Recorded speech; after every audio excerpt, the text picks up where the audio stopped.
வணக்கம். இது ஐபிசி தமிழின் பிரதான செய்திகள். முதலில் தலைப்புச் செய்திகள். சர்வதேச விசாரணையை நிராகரிக்கும் ஸ்ரீலங்கா பிரதமர். சர்வதேச தலையீடு அவசியமில்லை என்கிறார் டில்வின். ஐஸ் போதை ரசாயனம் கந்தானையிலும் கண்டுபிடிப்பு. முன்னாள் மொட்டுக்கட்சி உறுப்பினருக்கு தடுப்பு காவல். குற்றவாளிகளாக கண்டறியப்பட்ட நீதவான்கள். கேள்விக்குறியாகும் ஸ்ரீலங்காவின் நீதிச் சேவை தரம். ரணில் செய்த தேசபந்துவின் நியமனத்திற்கு எதிரான வழக்கு அடுத்த ஆண்டு விசாரணை செய்ய உயர் நீதிமன்றம் தீர்மானம். டெல்லி சென்ற செங்கோட்டையன் மன ஆறுதலுக்காக ராமரை தரிசிக்கப் போவதாக விளக்கம்.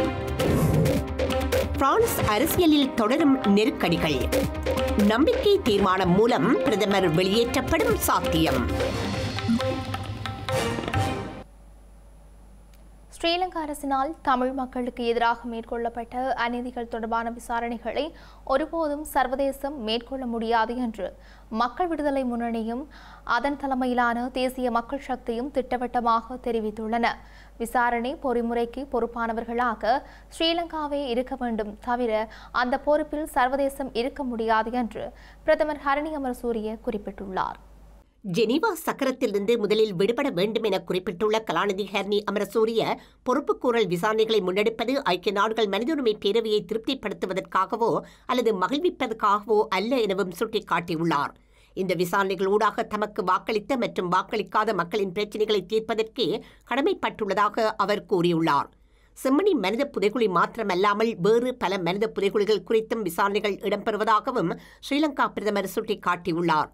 இந்த விசாரணைகள் ஊடாக பக்க சார்பின்றி நேர்மையாக அரசாங்கத்தினால் செயற்பட முடியும் என்பதனை உலகிற்கு வெளிப்படுத்தியுள்ளதாக பிரதமர் ஹரணி அமரசூரிய தெரிவித்தார்.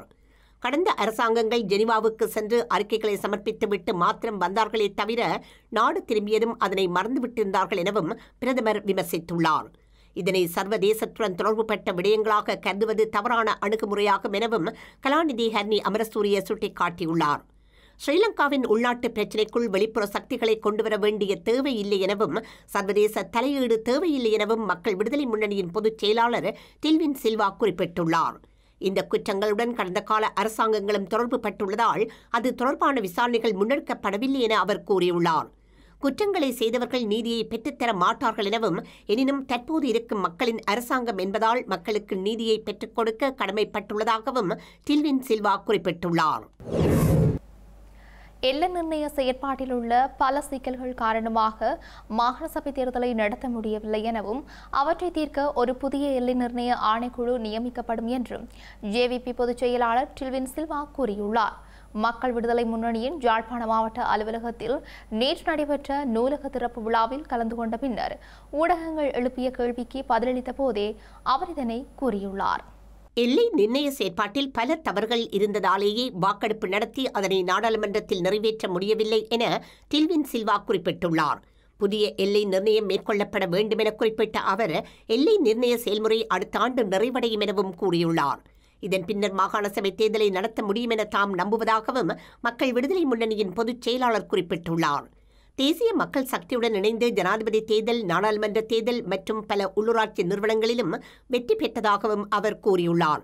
இந்த நிறுவனங்கள் அனைத்தையும் பயன்படுத்தி இந்த நாட்டை மாற்ற வேண்டும் எனவும் டில்வின் சில்வா குறிப்பிட்டுள்ளார். இதேவேளை ஸ்ரீலங்காவின் பிரதமர் பதவியிலிருந்து கலாநிதி ஹரணி அமரசூரிய நீக்கப்பட மாட்டார் எனவும் அவர் கூறியுள்ளார். வங்குரோ தடைந்த எதிர்க்கட்சி நீண்ட காலமாக இதுபோன்ற உண்மைக்கு மாறான கூற்றுக்களை கூறி வருகின்ற போதிலும் அவை ஒருபோதும் நடக்கவில்லை எனவும் டில்வின் சில்வா சுட்டிக்காட்டியுள்ளார். முன்னதாக ஹரணி அமரசூரிய அமைச்சர் பதவியிலிருந்து நீக்கப்படுவார் என கூறி வந்த எதிர்க்கட்சி தற்போது அவர் பிரதமர் பதவியிலிருந்து நீக்கப்படுவார் என கூறி வருவதாகவும் குறிப்பிட்டுள்ளார். தமிழ் மக்களுக்கு எதிராக இழைக்கப்பட்ட இனப்படுகொலைக்கான நீதியை உள்நாட்டிலேயே நிலைநாட்ட முடியும் என்று அரசாங்கம் கூறி வரும் பின்னணியில் 2 நீதவான்கள் குற்றமிழைத்தமை கண்டறியப்பட்டுள்ளது. இவர்களில் ஒருவர் பணி நீக்கம் செய்யப்பட்டுள்ள அதேவேளை மற்றவர் தாமாக முன்வந்து பதவி விலகியுள்ளார். மாத்தறை மேலதிக மாவட்ட நீதவான் நீதித்துறை சேவை ஆணைக்குழுவினால் பணி நீக்கம் செய்யப்பட்டுள்ளார். நீதித்துறை சேவை ஆணைக்குழுவினால் நடத்தப்பட்ட ஒழுக்காற்று விசாரணையில் குற்றவாளியாக கண்டறியப்பட்ட பின்னர் அவர் பணி நீக்கம் செய்யப்பட்டுள்ளார். இதற்கிடையில் மத்துகம நீதவான் தனது பதவியிலிருந்து விலகுவதாக தொடர்பான முடிவை அறிவித்துள்ளார். நீதிச்சேவை ஆணைக்குழுவில் நீதவானுக்கு எதிராக சுமத்தப்பட்ட குற்றச்சாட்டுகளில் அவர் தனது குற்றத்தை ஒப்புக்கொண்டதை அடுத்து இந்த பதவி விலகல் அறிவிப்பு வெளிவந்துள்ளது. புதிய நியமனம் செய்யப்படும் வரை மத்துகம நீதிமன்றத்தின் மேலதிக நீதவான் பதில் நீதவானாக நியமிக்கப்பட்டுள்ளார். கடந்த மாதம் சுமார் 30 நீதவான்கள் மற்றும் மாவட்ட நீதிபதிகள் மீது முன்வைக்கப்பட்ட முறைப்பாடுகள் மற்றும் குற்றச்சாட்டுகளை தொடர்ந்து அவர்களுக்கு எதிராக ஒழுங்கு நடவடிக்கை எடுப்பது குறித்து பரிசீலித்து வருவதாக நீதித்துறை சேவை ஆணைக்குழு கூறியிருந்தமையும் குறிப்பிடத்தக்கது. மித்தனியாவில் மீட்கப்பட்டதை போன்று ஐஸ் போதைப்பொருள் தயாரிப்புக்கு பயன்படுத்தப்பட்டதாக சந்தேகிக்கப்படும் மற்றொரு தொகுதி ரசாயன பொருள் கந்தான பகுதியில் உள்ள வீட்டிலிருந்து கண்டுபிடிக்கப்பட்டுள்ளது. இதுகுறித்து காவல்துறையினர் மேலதிக விசாரணைகளை மேற்கொண்டு வருகின்றனர்.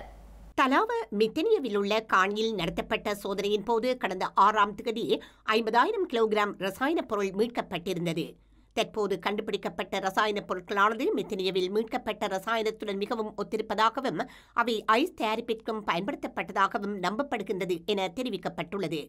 இந்த ரசாயன பொருட்கள் சுமார் 4 மாதங்களுக்கு முன்னர் கொண்டுவரப்பட்டிருக்கலாம் என ஸ்ரீலங்கா காவல்துறையினர் தெரிவித்துள்ளனர். பறிமுதல் செய்யப்பட்ட ரசாயன பொருட்கள் மேலதிக விசாரணைக்காக தங்காலை காவல்துறை நிலையத்திற்கு கொண்டு செல்லப்பட்டுள்ளன. முன்னதாக படிக மெத்தம்பேட்டமைன் தயாரிப்புக்கு பயன்படுத்தப்பட்டதாக சந்தேகிக்கப்படும் மற்றொரு தொகுதி ரசாயன பொருள் நேற்று காலை தங்காலை நொதல்பெட்டியாவில் உள்ள வீட்டிலிருந்து கண்டுபிடிக்கப்பட்டுள்ளது. பிரதேச மக்களிடமிருந்து கிடைத்த தகவலின் அடிப்படையில் தங்காலை காவல்துறை அதிகாரிகள் நெத்தோல்பெட்டியாவில் உள்ள வெளிவண்ண குறுக்கு வீதியை ஒட்டியுள்ள காணியில் நடத்தப்பட்ட விசேட சோதனையின் போது ஒரு தொகுதி ரசாயன பொருட்கள் கண்டுபிடிக்கப்பட்டன.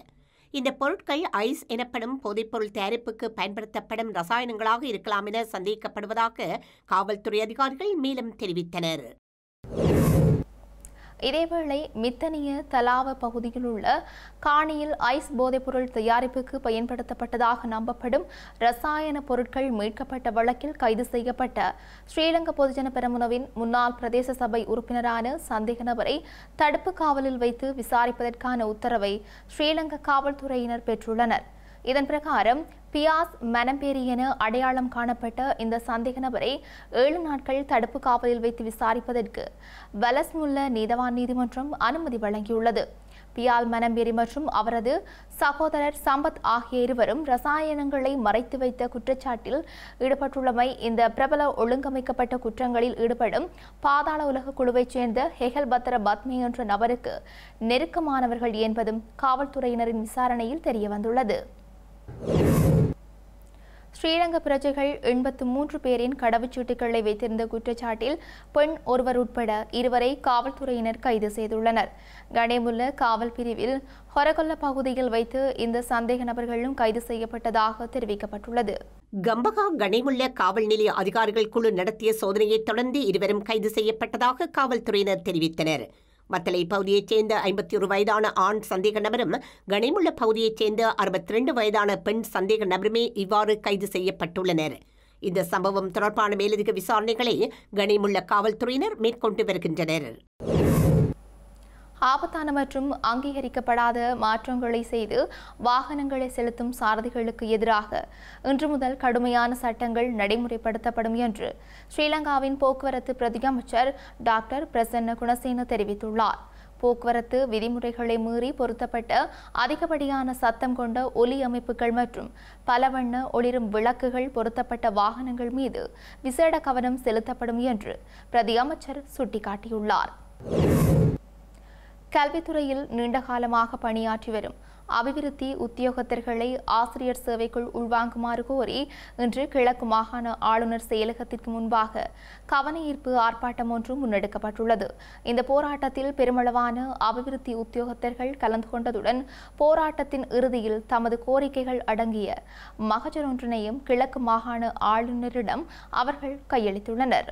இந்த அரசாங்கம் அபிவிருத்தி பற்றி அதிகமாக பேசுகிறது. அபிவிருத்திக்கு அடிப்படையானது ஆசிரியர்கள். இந்த புதிய கல்வி மறுசீரமைப்பு பற்றி பேசுகிறார்கள். மறுசீரமைப்பு பேசும்போது புதிய ஆசிரியர்கள் நியமனத்துக்கு வர வேண்டும் என்று சொல்லி கல்வி அமைச்சர் அதிகமாக பேசுகிறார். ஆனால் பல்கலைக்கழகங்களே பட்டம் பெற்று நாங்கள் சிறந்த திறமைகளோடு இருக்கிறோம், புதிய மாணவர்களுக்கு கற்பிக்கக்கூடிய அனைத்து திறமைகளும் எங்களிடம் இருக்கிறது. ஆனால் இந்த அரசாங்கம் இத்தனை திறமைகளும் இருந்து 2 வருட காலம் தான் ஆசிரியர்களுக்காக பயிற்சி வழங்கப்படுகிறது. ஆனால் நாங்கள் 5 வருட காலமாக பாடசாலைகளை தொடர்ச்சியாக பணியாற்றி வருகிறோம். எங்களுக்கு ஏராளமான வேலை திட்டங்களை தந்திருக்கிறார்கள். இருக்கிறார்கள். அதே போல நாங்கள் பாடவேளைகள் ஏராளமான பாடவேளைகள் இருக்கிற மாணவர்கள் இங்கு கற்பிக்கின்ற ஆசிரியர் அபிவிருத்தி உதவிகளுக்கு. எனவே இந்த அரசாங்கம் தொடர்ச்சியாக எங்களை ஏமாற்றாமல் நியமனத்தை நிச்சயமாக வழங்க வேண்டும். வழங்காத பட்சத்திலே தொடர்ச்சியாக மக்கள் ஆர்ப்பாட்டம் வெடிக்கும். மாணவர்களும் எங்களை சொல்கிறார்கள், தொடர்ச்சியாக எங்களை போன்ற ஆசிரியர்கள் உள்ளிருக்க வேண்டும் என்று மாணவர்கள் பாடசாலைகளை சொல்லிக் கொண்டிருக்கிறார்கள். எனவே எங்களை எல்லாம் கவனம் செலுத்தி இந்த அரசாங்கம் நிச்சயமாக நியமனத்தை தர வேண்டும். தராத பட்சத்திலே எங்களுடைய தொழிற்சங்கம் போராட்டத்தை முன்னெடுக்கும் என்பதிலே எந்தவித மாற்றுக்கருத்துக்கும் இடமில்லை.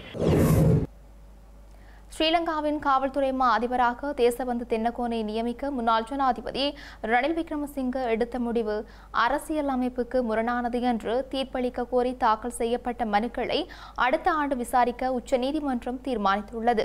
இந்த மனுக்கள் பிரதம நீதியரசர் பிரீத்தி பத்மன் சூரசேன, மஹிந்த சமயவர்த்தன மற்றும் அர்ஜுன அபேசேகர ஆகியோர் அடங்கிய மூவரடங்கிய நீதியரசர்கள் அமர்வு முன் அழைக்கப்பட்ட போதே இந்த உத்தரவு பிறப்பிக்கப்பட்டுள்ளது. தேசபந்து தென்னக்கோனின் நியமனத்தை எதிர்த்து பேராயர் மல்கம் கர்தினால் ரஞ்சித் ஆண்டகை மற்றும் இளம் ஊடகவியலாளர்கள் சங்கம் உள்ளிட்ட தரப்பினரால் 9 மனுக்கள் தாக்கல் செய்யப்பட்டுள்ளன. இந்த மனுக்களை அடுத்த ஆண்டு பிப்ரவரி மாதம் 12ஆம் தேதி விசாரணைக்கு எடுத்துக் கொள்ள உச்ச நீதிமன்ற நீதியரசர்கள் அமர்வு இன்று உத்தரவிட்டது. அதிமுகவில் கிளர்ச்சியை ஏற்படுத்தியுள்ள முன்னாள் அமைச்சர் செங்கோட்டையன் திடீரென டெல்லி பயணமாகியுள்ளமை பல்வேறு கேள்விகளை எழுப்பியுள்ளது. ஏற்கனவே எடப்பாடியை பணிய வைக்கும் நோக்குடன் செங்கோட்டையனை பாரதிய ஜனதா கட்சி பயன்படுத்துவதாக கருத்துக்கள் கூறப்படும் நிலையில் அவர் இன்று டெல்லி பயணமாகியுள்ளார். அதிமுக பொதுச் செயலாளர் எடப்பாடி பழனிசாமியுடன் அதிருப்தியில் இருந்த செங்கோட்டையன் பிரிந்து சென்றவர்களை கட்சியில் மீண்டும் இணைக்க காலக்கெடு வழங்கியிருந்தார். எனினும் செங்கோட்டையனை கட்சியிலிருந்து எடப்பாடி பழனிசாமி இடைநிறுத்தியதைத் தொடர்ந்து கோவையிலிருந்து இன்று அவர் டெல்லி பயணமாக்கியுள்ளார். இதன்போது டெல்லியில் பாரதிய ஜனதா கட்சியின் தலைவர்களை சந்திக்க செல்கின்றீர்களா என ஊடகவியலாளர்கள் செங்கோட்டையனிடம் கேள்வி எழுப்பினர். எனினும் தாம் பாஜக தலைவர்களை சந்திக்க செல்லவில்லை எனவும் நாளை முக்கிய அறிவிப்புகள் எதனையும் வெளியிடப் போவதில்லை எனவும் அவர் குறிப்பிட்டுள்ளார். ஹரித்வாரில் ராமரை தரிசனம் செய்தால் சற்று மன ஆறுதலாக இருக்கும் என்பதால் டெல்லி சென்று அங்கிருந்து ஹரித்வார் செல்வதாகவும் செங்கோட்டையன் கூறியுள்ளார். அதிமுகவில் பிரிந்திருக்கும் அனைவரும் ஒன்றிணைய வேண்டும் என்பதில் யாருக்கும் மாற்று கருத்து இல்லை எனவும் அனைவரும் ஒன்றாக வேண்டும் எனவும் அவர் மீண்டும் வலியுறுத்தியுள்ளார். அதிமுக வளர வேண்டும் என்பது மட்டுமே தமது நோக்கம் எனவும் முன்னாள் அமைச்சர் செங்கோட்டையன் மேலும் குறிப்பிட்டுள்ளார். பிரான்சில் இன்று நடத்தப்பட உள்ள நம்பிக்கை தீர்மானத்தின் மூலம் பிரதமர் வெளியேற்றப்படும் சாத்தியம் காணப்படுவதாக தெரிவிக்கப்பட்டுள்ளது. இதன் மூலம் பிரான்ஸ் அரசியல் மற்றும் பொருளாதார நெருக்கடி விளிம்பில் இருப்பதாக அரசியல் ஆய்வாளர்கள் சுட்டிக்காட்டுகின்றனர். பிரான்ஸ் நாடாளுமன்றத்தில் இன்று நடத்தப்படும் வாக்கெடுப்பில் எதிர்பார்த்ததன் பிரகாரம் நம்பிக்கை தீர்மானம் தோல்வி அடையுமாயின் கடந்த ஆண்டு டிசம்பர் முதல் பிரதமராக இருக்கும் பிரான்சுவா பெய்ரோ வெளியேற்றப்படலாம் என தெரிவிக்கப்பட்டுள்ளது. இது பிரெஞ்சு பொருளாதாரத்திற்கும் ஜனாதிபதி இமானுவேல் மேக்ரோனுக்கும் மோசமான விளைவுகளை ஏற்படுத்தக்கூடிய ஒரு சூழ்நிலையை உருவாக்கும் என அரசியல் ஆய்வாளர்கள் எச்சரித்துள்ளனர். அத்துடன் 2 ஆண்டுகளுக்குள் 5வது பிரதமரை நியமிக்க வேண்டிய நிலைமை உருவாகும் என்பதுடன் இது பொருளாதார நெருக்கடிக்கும் வழிவகுக்கும் என கூறப்படுகின்றது. எதிர்வரும் நாட்களில் நாடாளுமன்றத்தில் நீடிக்கும் இந்த இழுபறி நிலை தீர்க்கப்படாவிட்டால் மேலும் உள்நாட்டு அமைதியின்மை ஏற்படும் அச்சுறுத்தலையும் பிரான்ஸ் எதிர்கொள்ளும் என எச்சரிக்கப்பட்டுள்ளது. நாட்டின் தற்போதைய பிரதமர் பிராங்காய்ஸ் பெய்ரோ மீதான நம்பிக்கை தீர்மானம் மீதான வாக்கெடுப்புக்கு முன்னதாக அது தொடர்பான விவாதம் பிரெஞ்சு நாடாளுமன்றத்தில் இன்று இடம்பெறவுள்ளது. இந்த வாக்கெடுப்பில் பிரதமர் தோற்கும் பட்சத்தில் அரசியல் மற்றும் பொருளாதார நெருக்கடிகள் மேலும் ஆழமாகும் என்பதுடன் இமானுவேல் மேக்ரோனின் ஜனாதிபதி பதவியின் எதிர்காலத்தையும் கேள்விக்குறியாக்கும் என சுட்டிக்காட்டப்பட்டுள்ளது. 74 வயதான அரசியல் அனுபவசாலியான பெய்ரோ நாட்டின் வருடாந்த பொது விடுமுறை நாட்களில் 2 குறைப்பது உட்பட சுமார் 40 பில்லியன் யூரோ செலவை குறைக்கும் கடுமையான வரவு செலவு திட்டத்தை முன்மொழிந்துள்ள பின்னணியில் இந்த நகர்வுகள் இடம்பெறுகின்றன. செய்திகள் நிறைவாக மீண்டும் தலைப்புச் செய்திகள். சர்வதேச விசாரணையை நிராகரிக்கும் ஸ்ரீலங்கா பிரதமர்.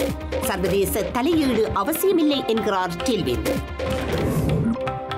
ஐஸ் போதை ரசாயனம் கந்தானையிலும் கண்டுபிடிப்பு. முன்னாள் மொட்டுக்கட்சி உறுப்பினருக்கு தடுப்பு காவல். குற்றவாளிகளாக கண்டறியப்பட்ட நீதவான்கள். கேள்விக்குறியாகும் ஸ்ரீலங்காவின் நீதிச் சேவை தரம். ரணில் செய்த தேசபந்துவின் நியமனத்திற்கு எதிரான வழக்கு அடுத்த ஆண்டு விசாரணை செய்ய உயர் நீதிமன்றம் தீர்மானம். டெல்லி சென்ற செங்கோட்டையன் மன ஆறுதலுக்காக ராமரை தரிசிக்கப் போவதாக விளக்கம். பிரான்ஸ் அரசியலில் தொடரும் நெருக்கடிகள். நம்பிக்கை தீர்மானம் மூலம் பிரதமர் வெளியேற்றப்படும் சாத்தியம்.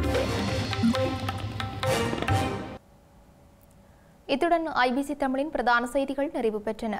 உடனுக்குடன் செய்திகளை அறிந்து கொள்ள ibctamil.com என்ற எமது இணையதளத்தை பார்வையிடுங்கள். வணக்கம்.